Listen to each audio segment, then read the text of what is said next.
బ్రహ్మాజీ అంటే ఇప్పుడు ఇలా కనపడుతున్నాడు, కానీ ఎప్పుడో భూమి పుట్టినప్పుడు పుట్టాడు.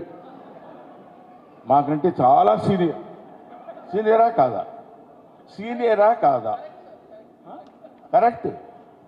ఎప్పటివాడివిరా నువ్వు?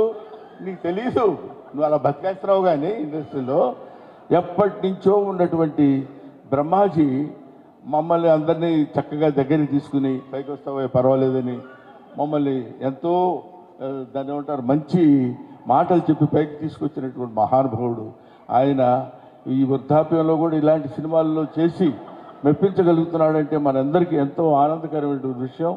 కానీ నేను మిమ్మల్ని కంగ్రాచులేట్ చేసేది ఏంటంటే ఇలాంటి వృద్ధులను కూడా ఎన్నుకుని,